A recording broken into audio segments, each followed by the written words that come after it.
আমরা মহান আল্লাহ সুবহানাহু ওয়া তাআলার ঘরে মসজিদে এসে আগের ভাগেই যাদের কপাল ভালো তারা আগেই আসবে এবং আল্লাহ পাক তাদের পছন্দ করে আগে নিয়ে আসেন। যাদের কপাল খারাপ তাদের দ্বারা আগে আসা সম্ভব নয়, আগে আসতেও পারবে না। এটাই হলো আল্লাহর একটি কুদরত এবং শান। মহান আল্লাহ সুবহানাহু ওয়া তাআলা যেহেতু আমাদিগকে আল্লাহ পাক কবুল করেছেন সকলের আগে আসার জন্য, এই জন্যে পড়ছি আলহামদুলিল্লাহ। উপস্থিত হাজিরিন, আল্লাহ রাব্বুল আলামিন মিরাজ সম্পর্কে সূরা বনী ইসরাঈলে 15 পারার শুরুতেই সূরা বনী ইসরাঈলের প্রথম আয়াতে আল্লাহ পাক জানিয়েছেন, বিসমিল্লাহির রাহমানির রাহিম, সুবহানাল্লাযী আসরা বিআবদিহি লাইলাম মিনাল মাসজিদিল হারামি ইলাল মাসজিদিল আকসাল্লাযী বারাকনা হাওলাহু লিনুরিয়াহু মিন আয়াতিনা ইন্নাহু হুয়াস সামিউল বাসীর। আল্লাহ রাব্বুল আলামিন সূরা বনী ইসরাঈলের শুরুতে জানা দিচ্ছেন, সুবহানাল্লাযী আসরা বিআবদিহি লাইলাম মিনাল মাসজিদিল হারাম ইলাল মাসজিদিল আকসা। আল্লাহ পাক বলেন, সুবহানাল্লাযী আসরা বিআবদিহি লাইলাম মিনাল মাসজিদিল হারাম। মহিমাময় তিনি, যিনি স্রষ্টা পরম করুণাময় আল্লাহ তার বান্দাকে রাতারাতি ভ্রমণ করিয়েছিলেন মসজিদুল হারামে ইলাল মাসজিদুল আকসা, মসজিদুল হারাম থেকে মসজিদুল আকসায় নিয়ে যান। এই মসজিদুল হারাম থেকে মসজিদুল আকসা পর্যন্ত যে জায়গাটুকুন ছিল আল্লাহ জানিয়েছেন, আল্লাযী বারাকনা হাওলাহু লিনুরিয়াহু মিন আয়াতিনা। আল্লাহ পাক জানিয়েছেন, আল্লাযী বারাকনা হাওলাহু লিনুরিয়াহু মিন আয়াতিনা। মাসজিদুল আকসার মসজিদুল হারামের চতুর্পাশ দিয়ে আমি আল্লাহ বরকতে পরিপূর্ণ করে দিয়েছিলাম।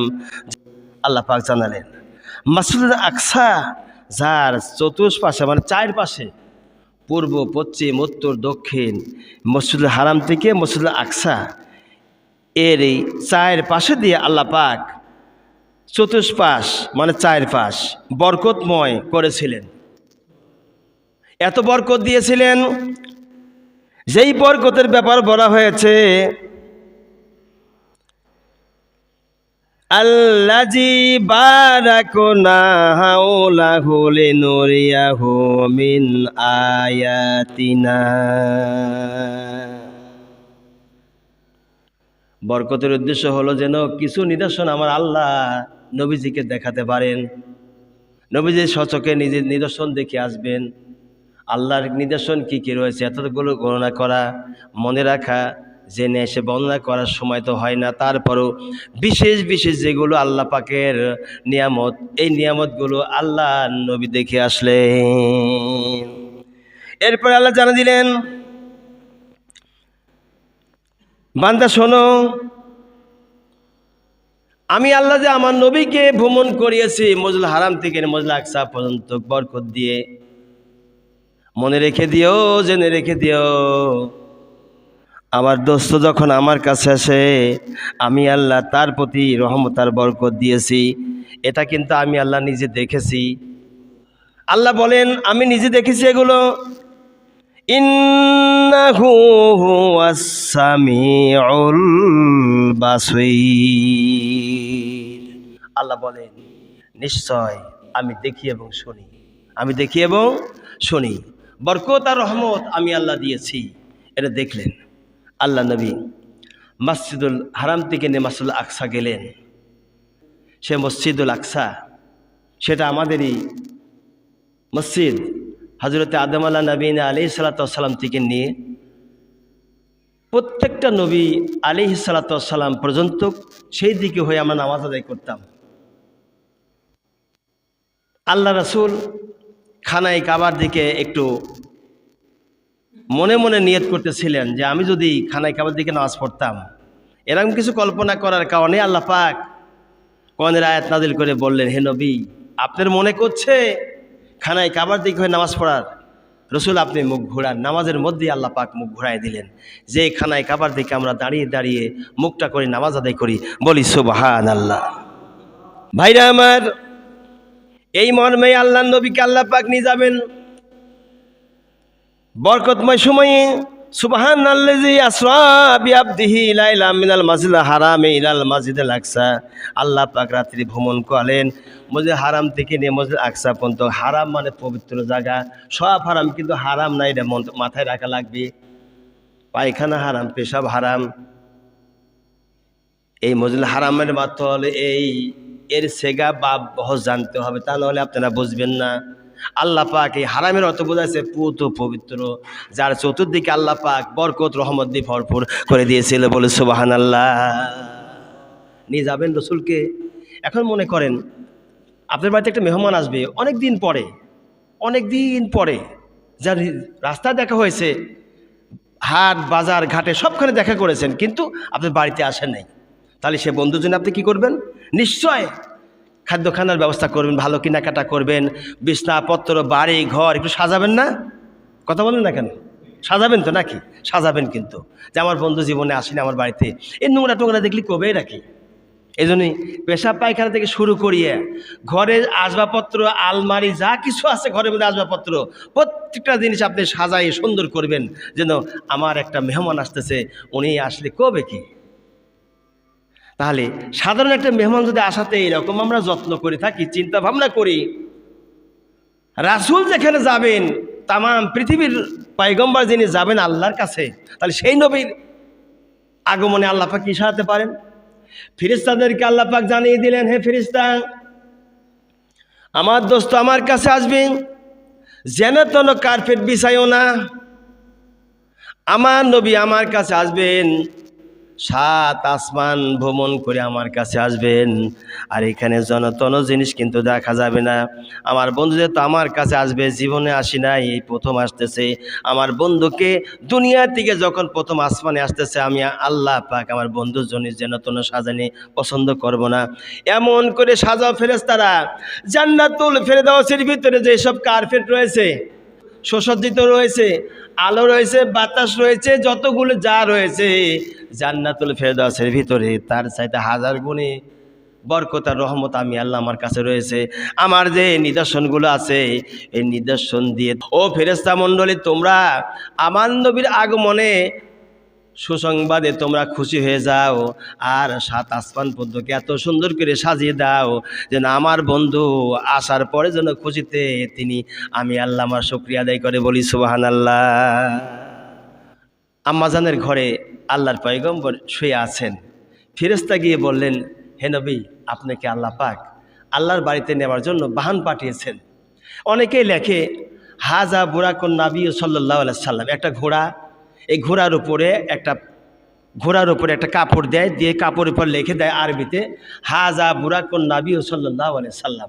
তার মানে যে এইরকম বুরাকে ওইটি আল্লাহ নবীকে নিয়ে গেছে মেরাজে। আসলে ওইরকম মহিলা মার্কা ঘোড়ার উপরে আল্লাহ পাক আল্লাহ রসুলকে নিয়ে যাননি, এটা মিথ্যা কথা, জাল কথা, বানোয়াটি কথা। আল্লাহ নবীকে নিবে আর আল্লাহ পাক নাকি একটা মহিলা মার্কা ঘোড়ার উপরে আল্লাহ নিয়ে যাবেন। নাউযুবিল্লাহি মিন যালিক। আল্লাহ তার বন্ধুকে নিয়ে যাবেন, কিসি নেবেন সে তিনি জানেন, কোন বাহনে নেবেন। যে বাহনে তিনি উঠলেন এটা হলো ঘোড়ার চাইতে ছোট, খচ্চপেশা একটু বড়, এমন একটা যানবাহনে আল্লাহ রসুল চললেন। চড়ার পরে উনি যখন চললেন, মুহূর্তের মধ্যে 1000 হাজার মাইল অতিক্রম করে আল্লাহর আরশে আজিমে ভ্রমণ করেছে। আজারে বলুন সুবহানাল্লাহ। 1000 হাজার মাইল ভ্রমণ করেছেন। 7 আসমানে গেলেন, সেখানে জিবরিল ফেরেশতা বলতেছে, ইয়া রাসূলুল্লাহ, হে আল্লাহর বাড়িতে আরশে আজিমে যাওয়ার মতো আমার কোনো ক্ষমতা নেই হুজুর। এইখানে আপনি অপেক্ষা করুন। এই জায়গায় অপেক্ষা করলে আমার আল্লাহ নিজস্ব যানবাহন দিয়ে কুদরতি ক্ষমতা দিয়ে আল্লাহর বাড়িতে আপনাকে নিয়ে যাবেন।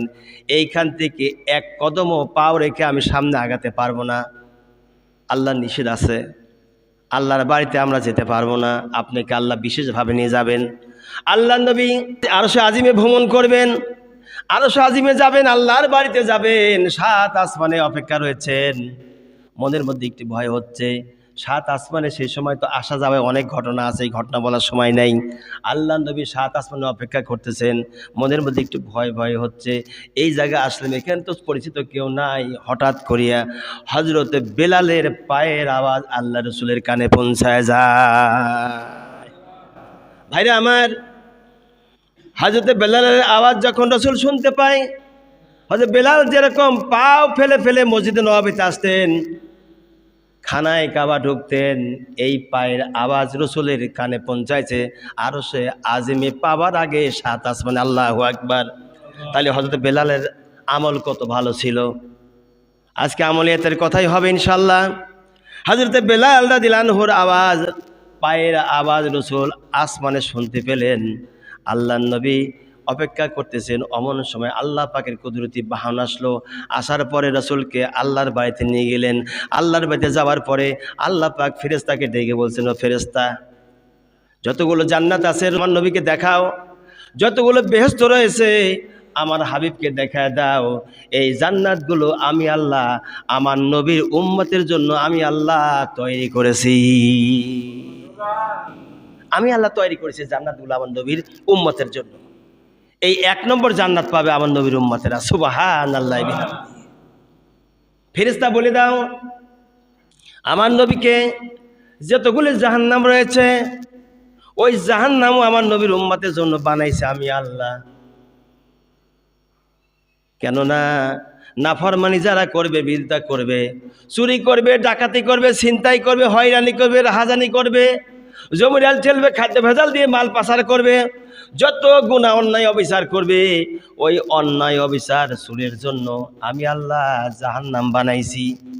1 টাকা যদি কোনো মানুষের চুরি করে থাকেন, আল্লাহ চোরের কাতারে কিয়ামতে আপনাকে দাঁড়া করবেন। কোনো মানুষের হক নষ্ট করা যাবে না, সে যেই হোক না কেন, আপনার শত্রু হোক, তাও তার হক নষ্ট করতে আপনি পারবেন না। কোনো মানুষের রিজিকের উপরে হামলাও করতে পারবেন না, আপনার শত্রু হোক। রিজিকের মালিক হলো আল্লাহ। রিজিকের মালিক কে? তাহলে আপনি রিজিকের উপরেও হামলা করতে পারবেন না। রিজিকের মালিক আল্লাহ। কোনো শত্রু দুশ্মনের আপনি হক নষ্ট করবেন না, খবরদার, এটা মাথায় রাখবেন।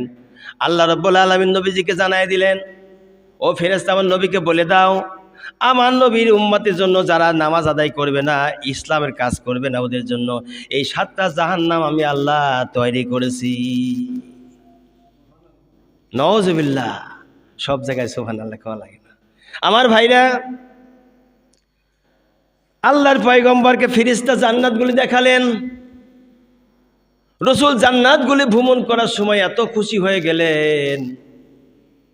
জান্নাত যখন ভ্রমণ করতে যায়, পায়ের তলায় যে সমস্ত কার্পেট পাড়া ছিল, যে কার্পেটে বসে আছেন, এর চাইতে জান্নাতের কার্পেট যখন রসুল যখন উঠলেন, দেখা যায় চোখের কলব সূর্যের দিকে দেওয়া যায়।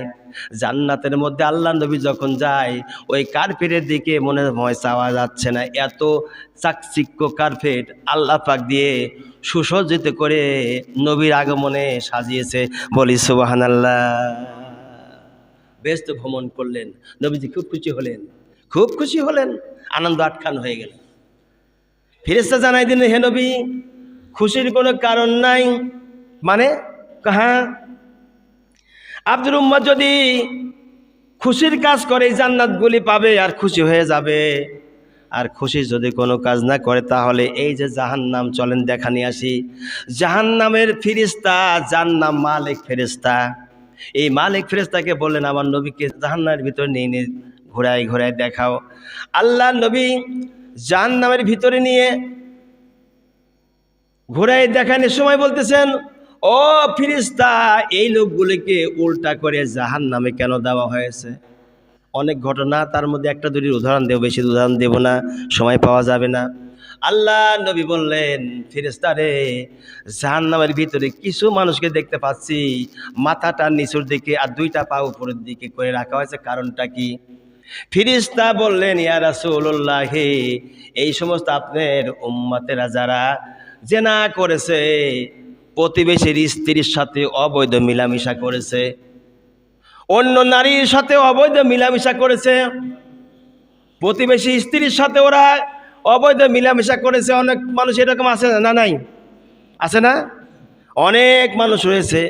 আল্লাহ নবীকে ফেরেশতা জানায় দিলেন, হুজুর, অবৈধ মিলামিশা করে প্রতিবেশী স্ত্রীর সাথে, প্রতিবেশী বোনের সাথে, ফুফুর সাথে, এরকম বহু লোক আছে। এমন বর্তমান যুগে দেখা যাচ্ছে। রাসূলকে ফেরেশতা জানায় দিলেন, হুজুর, ওই জেনাখোরদের জন্য আল্লাহ রাব্বুল আলামিন ওদের দুইটা পা উপর দিক করিয়ে জাহান্নামের আগুন, পায়খানা যেমন চাপ বেগ হলে পরে পায়খানা যেমন দ্রুত বের হয়ে যায়, আগুন লিহিয়ান তার গুপ্ত স্থান থেকে পায়খানার ধার থেকে আগুনের লেহিয়ান লিঙ্গ দিয়ে আল্লাহ পাক বের করে রসুলকে দেখা দিলেন। আল্লাহু আকবার। এখন আপনি জেনা করবেন না ভালো হবেন, যদি করেই থাকেন তওবা করেন। আমার আল্লাহ বলেন, বান্দা যদি তওবা করে গুনাহগুলো আমি আল্লাহ সব মাফ করে দেব। হে নবী, আপনাকে ভ্রমণ করাইতে আল্লাহ পাক জাহান্নামগুলি দেখানোর পরে আর কিছু বলেন নেই। মহান স্রষ্টার বাড়িতে নবীজি আসলেন। এরপরে আল্লাহ রাব্বুল আলামিন 50 ওয়াক্ত নামাজ দিলেন।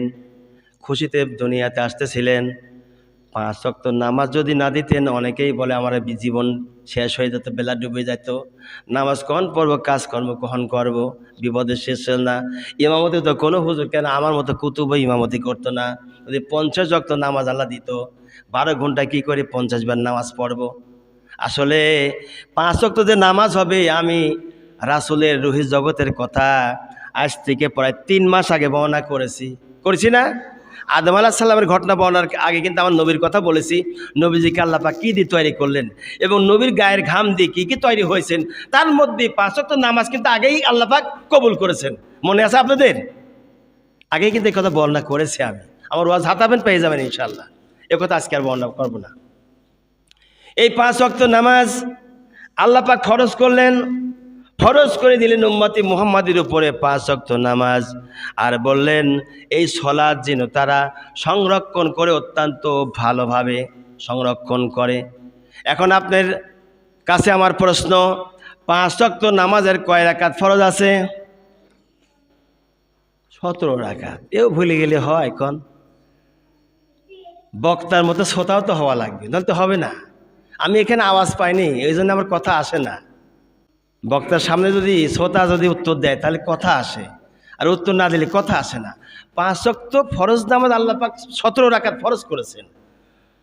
2 4 4 3 4, তার মানে 2 ফজর নামাজ 2 রাকাত ফরজ, 4 4 জোহর আসর 4 রাকাত করি, কত হলো? 10 রাকাত। কথা কন নাকি? কত হলো? 10 রাকাত। মাগরিবে এশায় 4 রাকাত, তাহলে কত হলো? 17 রাকাত। পাইছেন এবার?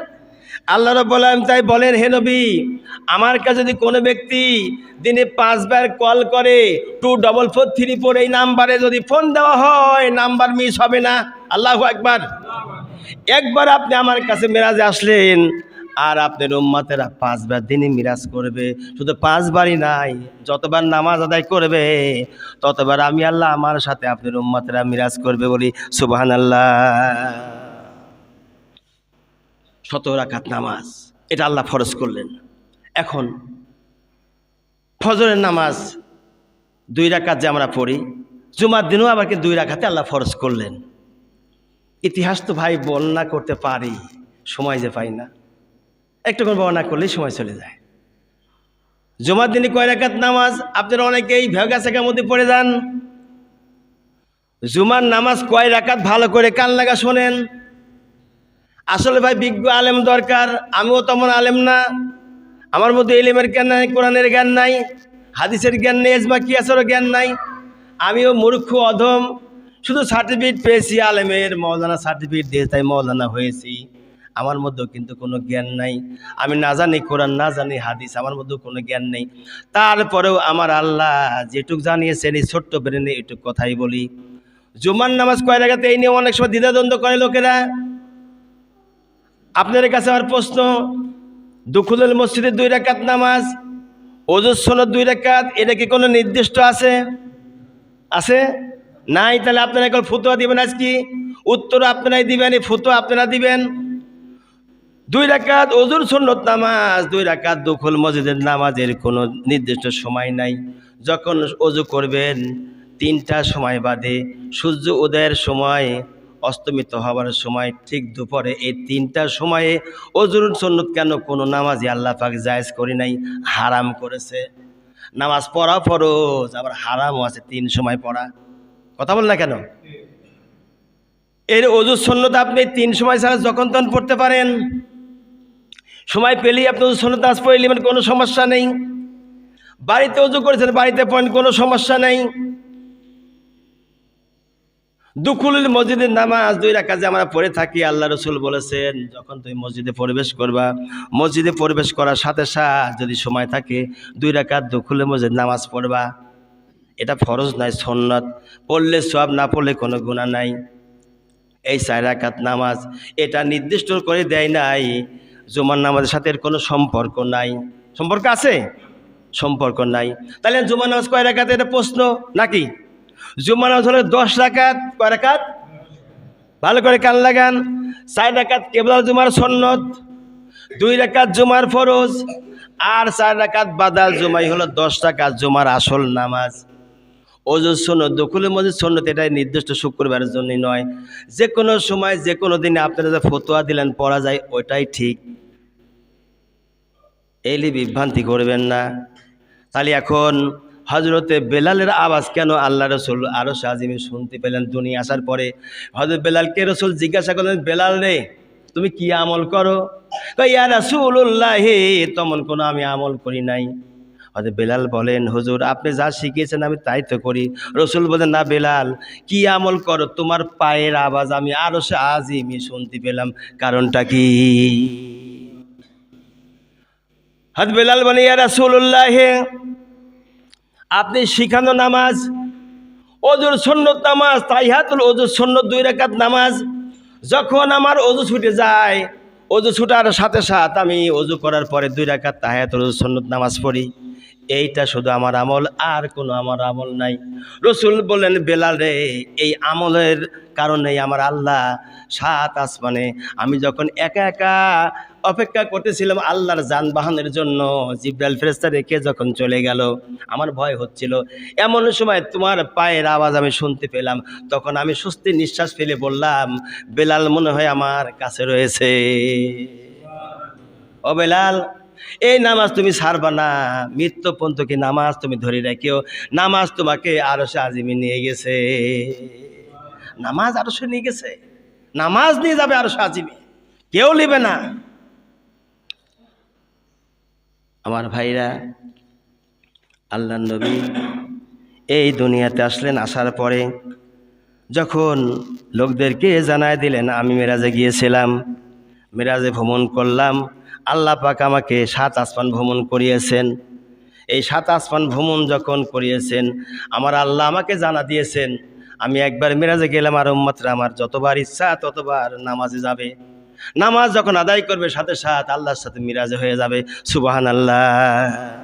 নবীজি বলেন, এই পবিত্র রজব মাস আজকে বিদায় নিতে চললো, আজকে জুমাই শেষ, পরে আর জুমা নাই। মা বোনরা কান লাগান, আল্লাহর নবী জানিয়েছেন, যদি কোনো ব্যক্তি, এই হাদিসটি উল্লেখ করেছে শর্ষিনার পীর রহমাহুমুল্লাহ, শর্ষিনার পীর সাহেব এই হাদিসখানে উল্লেখ করেছেন তার বইয়ের মধ্যে, সম্ভবত 128 পৃষ্ঠার মধ্যে, রুহানি খুতবার মধ্যে এই ঘটনাটা আছে। শর্ষিনার পীর রহমাহুমুল্লাহ তিনি বর্ণনা করেছেন, রজব মাসে যদি কোনো ব্যক্তি একটা মাত্র রোজা করে, আর একদিন যদি রোজা করার পরে সারা রাত ধরে যদি আল্লাহর ইবাদত বন্দি করে, 1 বছর ধরে যদি রোজা রাখে, ওই রোজা রাখার সওয়াব একদিন, একমাত্র দিন, একটি দিনে যদি রোজা রাখে, 1 বছর রোজা রাখার, নফল রোজা রাখার সওয়াব আমার আল্লাহ বান্দার আমল নামা দিয়ে দেবে। শুধু তাই নয়, একটা মাত্র রাত যদি কোনো বান্দা জাগতে পারে, আল্লাহরে খুশি করতে পারে একটি মাত্র রাত। এক রাত যদি নফল ইবাদত বন্দি করে, আল্লাহ রসুল জানিয়েছেন সারা বছর নফল ইবাদত বন্দি করলে যে সওয়াব হবে, সারা রাত ধরে ধরে সারা বছর নফল ইবাদত বন্দি করলে যে সওয়াব হয়, ওই সব বান্দার আমল নামায় আল্লাহ রাব্বুল আলামিন দান করে দিবে। এত বড় মারাত্মক কথা, এত বড় মারাত্মক নাকি? আমরা এটা ছেড়ে দিই অনেক সময়। ও ভাই বাবা সকল, আমরা সবে কদর, সবে বরাতে, এগুলি আমাদের মাঝখান থেকে বিদায় হয়ে আমরা কিন্তু বুঝতে পারি না। মুসলমান কিন্তু হতে পারবেন না ওই পর্যন্ত, মুসলমান কিন্তু ওই পর্যন্ত হতে পারবেন না যেই পর্যন্ত আপনি আপনার নফস কন্ট্রোল না করতে পারবেন। আমার ভাইরা, মুসলমান হতে গেলে পরে রোজাও রাখতে হবে, মুসলমান হতে গেলে পরে শবে বরাত পালনও করতে হবে, 2 দিন নামাজও পড়তে হবে, রোজা বাদ দেওয়া যাবে না, নামাজও বাদ দেওয়া যাবে না, হজও বাদ দেওয়া যাবে না, জাকাতও বাদ দেওয়া যাবে না। এগুলি হলো মুসলমান। আর এই মুসলমান যদি এই সবে মেরাজের দিনগুলি অতিবাহিত করে, এই মাসকে বধির বলা হয়েছে। আল্লাহ নবী বলেন মেরাজের মাস অর্থাৎ রজব মাস, এই রজব মাসে কোন ব্যক্তি যদি আমল করে, এই মাস শেষে আল্লাহর কাছে চলে যাবেন। এই মাসকে আল্লাহ জিজ্ঞাসা করবেন আরশে আজিম থেকে, রে রজব মাস, প্রতিটা মাস কিন্তু আছে না? আরবিতে কয় মাস?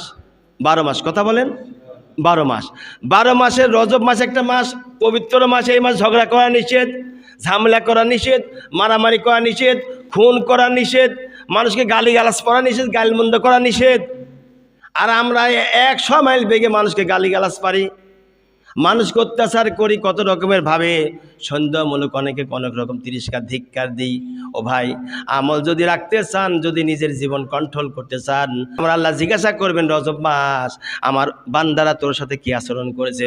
রজব মাস বলবে রব্বুল আলামিন তোমার বান্দারা, তোমার রাসূল বলেছেন বধির মাস। বধির মানে চোখে দেখে না, কানে শোনে না, কানে শোনে না বধির ওকে বলা হয়। কানে শোনে না যেহেতু বধির বলা হয়েছে। হে আল্লাহ, তোমার নবী বধির বলেছেন, আমি যদিও অন্যায় দেখেছি আমি বলতে পারবো না। তোমার বান্দারা ভালো ভালো কাজ করেছে, এই মা যদি অন্যায় করেও থাকে, ওই অন্যায়গুলো ফেরেশতারা আল্লাহর কাছে বলবেন না। যত ন্যায় কাজ করেছে ওই ন্যায় কাজগুলো 1 জাররা পরিমাণ যদি ন্যায় কাজ করে, ওই ন্যায় কাজটা আমার আল্লাহর কাছে এই মা সাক্ষী দিয়ে দিবে। আরো জোরে বলেন সুবহানাল্লাহ। ভাইরা আমার, এই মাস শুধু ন্যায় কথা বলবেন, সওয়াবের কথা বলবেন, যত গুনাহ করেছেন গুনার কথা এই মাস বলবেন না। রাসূল এই জন্য বলেছেন এই মাস হলো বধির মাস। এই মাস আপনি বীজ রোপণ করবেন। শাবান মাস আগামী মাস, এই মাস হলো পানি সেচনের মাস। এই চলতি মাস হলো বধির মাস, বীজ রোপণের মাস। শাবান মাস পানি সেচনের মাস। আর রমজান মাস ফসল কেটে আপনি ঘরে নেবেন। রাসূল এই কথা বলেছেন। এখন আপনি এই মাসে আমলই করলেন না, তাহলে ফসল কি করে আপনি রোপণ করলেন বলেন? নামাজে তো আপনি পড়লেন না। রমজান মাস যখন আসবে, আল্লাহর কসমে কোরআন হাতে নিয়ে বলতেছি, দেখবেন পুরাভাবে রোজা রাখতে পারবেন না, নামাজও পুরাভাবে পড়তে পারবেন না। এই কালাম হাতে নিয়ে আমি সত্য কথা বললাম, বুকি নিয়ে বলতেছি, এই কোরআন মাথায় নিয়ে বলতেছি। কোনোদিন আপনি 100 ভাগের মধ্যে 100 ভাগ ডায়েরি খাতায় লিখে নেন, আমি কোরআন মাথায় নিয়ে বলছি। এই রজব মাস যারা আমল করেন নাই, এই রজব মাসকে যারা হেলায় ফেলায় কাটা দিয়েছেন, রমজান মাসে পুরা মাস আপনি হক আদায় করতে কোনোদিন পারবেন না। ডায়েরি খাতায় লিখে রেখে দেন। ইবাদত অত সস্তা না ভাই, ইবাদত বড় কঠিন জিনিস। মুখ দিয়ে করলে ইবাদত করা হয় না। ইবাদত বড় কঠিন জিনিস। গভীর রাত্রে উঠিয়ে এই শীতের মধ্যে তাহাজ্জুদ নামাজ পড়তে হয়, তাহাজ্জুদ পড়তে হয়, আল্লাহর কাছে দোয়া করতে হয়। নিজের জন্য শুধু নয়, এলাকার মানুষের জন্য, মুসল্লির জন্য, সারা পৃথিবীর মুসলমানের জন্য দোয়া করতে হবে। মৃত ব্যক্তিদের সবার জন্য দোয়া করতে হবে। কয়দিন করেছি আমরা বলেন? তখন তো আমি তো তেমন কিছুই করতে পারি না, আপনারা মনে হয় আমার সাথে ভালো করেছেন। ও ভাই, এই মাসে যদি আমল এখনও সুযোগ আছে, সময় আছে, আজকে তওবা পড়েন, ইস্তেগফার পড়ে আল্লাহর কাছে মাপ চান। রব্বুল আলামিন অন্যায় যা করেছি মেহেরবানি করে মাফ করে দাও। আল্লাহর কাছে মাপ চান, ক্ষমা চান। আল্লাহ হয়তো তওবা কবুল করলে করতে পারেন। এই মাস যদি যাই আল্লাহর কাছে সাক্ষী দেয় রব্বুল আলামিন, তোমার বান্দারা পুরা মাসে যা করি নাই, 5 দিন বা 3 দিন বা 2 দিন বাকি থাকতে তোমার বান্দারা চোখের পানি ফেলাইছে, আমি তার সাক্ষী রয়েছি। আমার আল্লাহ বান্দার ওই গুনাহগুলো মাফ করিয়ে জান্নাতি মেহমান বানায় দিতে পারে। সেজন্যই ভাই আসুন নামাজের দিকে আমরা আগায় যাই। রজব মাস বিদায় হয়ে চলে গেলে আমার আল্লাহ পাক রজব মাসকে যে কথা জিজ্ঞাসা করে তার উত্তর প্রতিটা কথা টাস টাস করে দিয়ে দিবেন। কিয়ামতের মাঠে রজব মাস আপনাকে সাক্ষী দিয়ে জান্নাতও নিতে পারে, জাহান্নামও নিতে পারে। কেননা এটা বীজ রোপণের মাস, শাবান মাস হলো পানি সেচনের মাস, রমজান মাস আপনার ফসল কেটে ঘরে নিয়ে আসার মাস। বীজ যদি রোপণ না করতে পারেন ফসল কোথায় পাবেন বলেন? মাঠকে মাঠ ফেলে রাখিছেন, যদি আপনি কোনো ফসল না ছিটান কি ফসল পাবেন আপনি? এটা হলো ফসল ছিটানের মাস।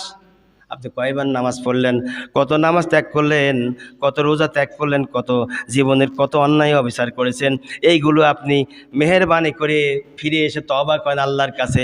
আর একটা কথা আমার কাছে কথা এসে, স্ত্রী সহবাস করেছি, আমার গাও নাপাক রয়েছে, স্বামীও নাপাক রয়েছে, আমার কয়টা কাজ করা নিষেধ, কি কি কাজ আমি করতে পারবো না?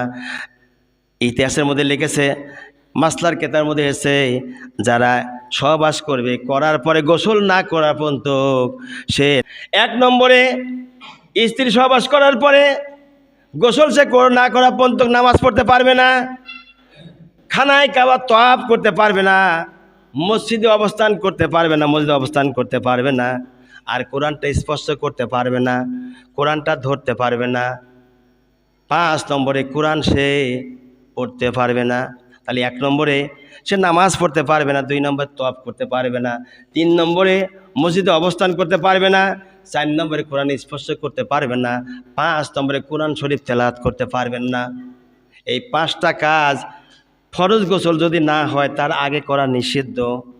মা বোনরা খেয়াল করবেন, সন্তানকে আপনি দুধ পান করাতে পারবেন, তবে সন্তান যদি মারা যাওয়ার আশঙ্কা হয় তাহলে আপনি দুধ পান করতে, তাছাড়া আপনি দুধ পান করাতে পারবেন না। ফরজ গোসল আপনি করে আগে নিতে হবে, বাকি কথা আগামী দিনে বলা হবে, আজকে আর বলা হবে না। আমার ভাইরা, এরপরে যদি কেউ হস্তমৈথুন করে থাকে তার জন্য একই মাসলা। রসুল বলেছেন হস্তমৈথুনকারী কিয়ামতের দিনকে আল্লাহ পাক সুনজরে তাকাবেন না, গোসার নজরে তাকাবে। গোসার নজরে তাকিয়ে বান্দার দিকে রাগ করে অন্য দিকে আল্লাহ মুখ ঘোরাবেন। এই জন্য হস্তমৈথুন করাও যাবে না, হারাম। আল্লাহ যেন আমাদের সকলকে যে কথাগুলো বললাম, সব কথা আমার অনেক কথা ছিল, কিন্তু কেমনি করে আধা ঘন্টা সময় পার হয়ে যায় বুঝতে পারিনি। বাকি কথা যেন আল্লাহ পাক আগামী দিনে একটি একটি করে আমি যেন বলতে পারি, আর আপনি যেন এগুলি শুনে শুনে আমল করতে পারেন। আল্লাহ যেন আমাদের সবাইকে কবুল করে, বলি আমিন।